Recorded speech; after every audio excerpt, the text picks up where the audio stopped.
Good morning, students. Today we discuss LT linear transformation. ये जो LT है वो आप ऑलरेडी पढ़ भी चुके हो ग्रेजुएशन में. जस्ट डेफिनेशन यूज कर रहे हैं हम यहाँ. Let U and V be vector spaces over same field F. A linear transformation from U to V is a mapping T from U to V such that T of U plus V is equal to T of U plus T of V, and T of alpha U is equal to alpha T, where U and V are vectors belonging to U and alpha is scalar belonging to F. Theorem है इस पे based. A linear operator T on a finite dimensional vector space X is 1 1 if and only if range of T is whole of X, that is range of T is equal to R of T is equal to X. Range के लिए R of T हमने use किया हुआ है. Let R of T denotes the range space of T and let x1 x2 up to so on xn be the basis of X. अब T कैसी है आपकी linear transformation है, LT है. So the set Tx1 Tx2 up to so on Txn span RT. ठीक है, उसको span करेगा and RT is equal to X if and only if ये क्या हो जाएगा, if this set is linearly independent. So suppose T is 1 1, तो require to prove क्या है, this is linearly independent set. ठीक है, अब लिनियरली इंडिपेंडेंट के लिए हम क्या लेके चलते हैं, लिनियर कॉम्बिनेशन 0 है तो सारे स्केलर्स सारे कॉन्स्टेंट्स क्या आ जाए, 0 आ जाए. तो late C1 T1x C2 T of x2 up to so on Cn T of xn is equal to 0. Since T is linear transformation, then using the result, we can write it as T of C1x1 plus C2x2 up to so on Cn xn is equal to 0. And T साथ साथ हमें क्या दे रखा है, 1 1 भी दे रखा है, तो अगर इमेज 0 है तो एलिमेंट भी क्या होगा, 0 होगा. तो it means C1x1 C2x2 up to so on Cn xn is equal to 0. Since x1 x2 up to so on xn is linearly independent, ये सेट अगर linearly independent है तो C1 C2 up to so on Cn all are 0. Thus अब ये सारे constants जो थे आपके ये सारे 0 आ चुके हैं. दस T of x1 T of x2 up to so on Txn ये क्या बन गया आपका, this is linearly independent. So range of T is equal to X. Converse में हम ये लेके चल रहे हैं कि let range space of T is equal to X, that is Tx1 Tx2 up to so on Txn is linearly independent. ठीक है, लिनियरली इंडिपेंडेंट का रिजल्ट यूज कर रहे हैं कि कॉन्स्टेंट से मल्टीप्लाई करके ऐड करें तो क्या होगा, 0. इंप्लाइज सारे कॉन्स्टेंट्स भी क्या है, 0. T आपके लीनियर ट्रांसफॉर्मेशन है, सो T ऑफ दिस T को अगर हम इस पे अप्लाई करें तो वो भी आपका क्या होगा, 0 हो जाएगा. This implies C1x1 plus C2x2 up to so on Cn xn is equal to 0. Thus Tx is equal to 0 only if x is equal to 0. ठीक है, now Tx is equal to T of y implies T of x minus y is equal to 0 means x minus y भी क्या हो गया, 0. तो यहाँ से x और y क्या हो गए, इक्वल. हमने लेके क्या चले थे, Tx is equal to Ty और दिखा क्या दिया, x equal to y means T is 1 1. Hence proof. Okay, next definition है L of x comma y, Lxy is a set of all linear transformations from x to y. ये क्या है, family है, set है सारी linear transformations का x से y तक. If Rn denotes the n dimensional Euclidean space, then Lrn Rm क्या बन जाएगा, set of all linear transformations from Rn to Rm. Next definition है if T is a linear transformation from Rn to Rm, then we define norm of T. अब T L Rn Rm से belong करने का मतलब T क्या है, आपका एक लीनियर ट्रांसफॉर्मेशन है Rn से Rm तक. और हम क्या डिफाइन कर रहे हैं, नॉर्म डिफाइन कर रहे हैं, नॉर्म ऑफ T. उसकी डेफिनेशन क्या है, LUB of mode Tx where x belonging to Rn and mod x is less than equal to 1. Means norm T is the set of, set का LUB है किस set का, कि for which mode Tx where x Rn का element हो और mode x क्या हो, लेस देन इक्वल टू 1 हो. ये डेफिनेशन इंपॉर्टेंट है, आपको याद रखनी है कि नॉर्म T की क्या डेफिनेशन है. ठीक है, late T and S belonging to L Rn Rm means दो linear transformation है, L Rn linear from Rn to Rm and C is a scalar, then norm T is less than infinity.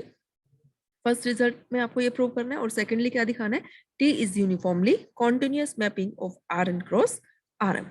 ठीक, फिर हमें दिखाना है norm T plus S is less than equal to norm T plus norm S, norm CT is equal to mod C norm T and this.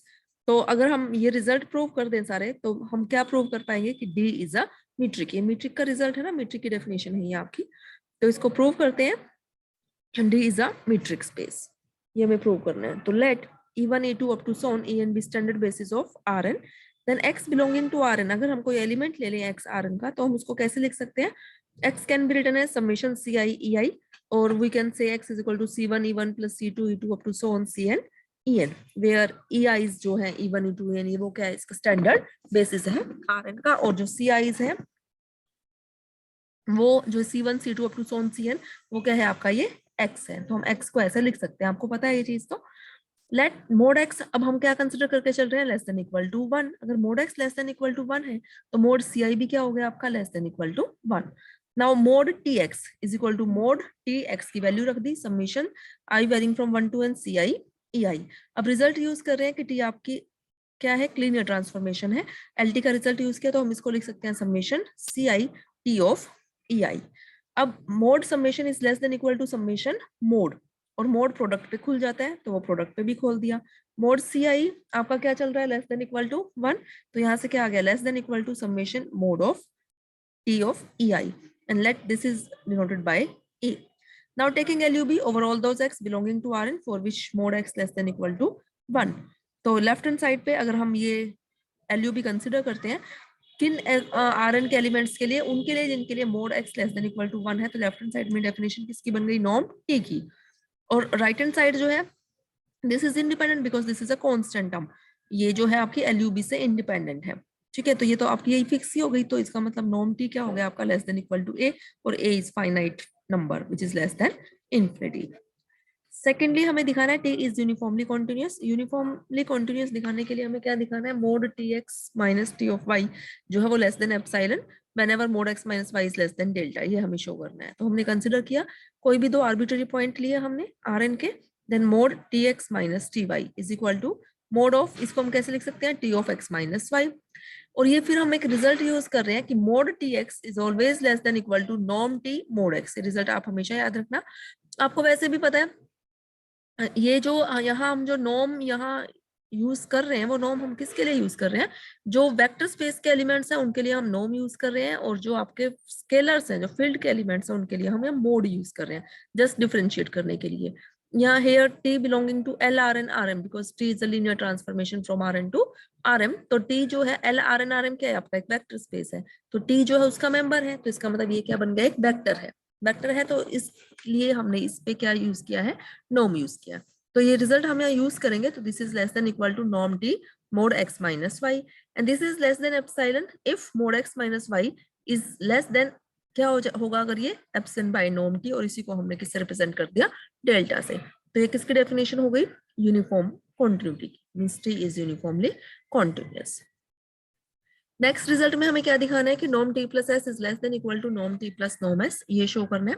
उसके लिए हमने क्या consider किया, let x belonging to Rn, हमने कोई element ले लिया x Rn का, and consider mod T plus S applying on x, उसका मोड। एक्चुअल में हमें नॉर्म बनाना है, और नॉर्म आपने डेफिनेशन देखी है ऊपर, नॉर्म T की डेफिनेशन क्या थी, LUB of mode of TX where x belonging to Rn and mod x is less than equal to 1। तो वो नॉर्म बनाने के लिए हम वही कंडीशन हम सेटिस्फाई करा रहे हैं, तो हमने x ले लिया Rn का और कंसिडर क्या कर लिया, mode T plus S applying on x, क्योंकि यहाँ हमें नॉर्म जो बनाना है वो T प्लस एस का बनाना है। Now this is equal to mod, इसको हम लिख सकते हैं T of x plus S of x, and mod A plus B is less than equal to mod A plus mod B।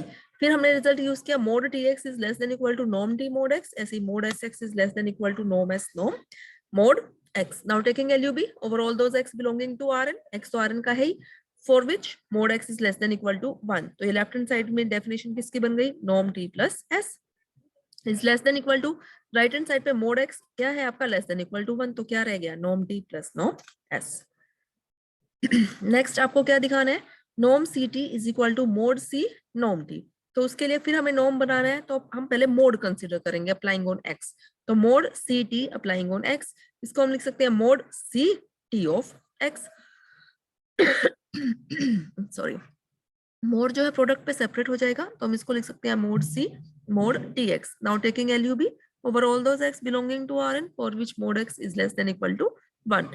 तो ये आपका क्या बन जाएगा, नॉर्म बन जाएगी left hand side, norm CT is equal to mod C, और right hand side में भी यहाँ डेफिनेशन किसकी बन जाएगी, नॉर्म T की।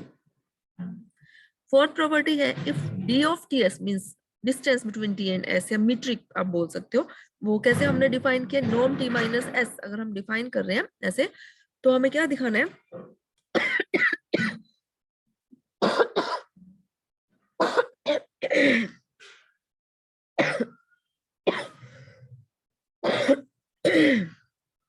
हमें क्या प्रूव करना है कि डी इज मीट्रिक।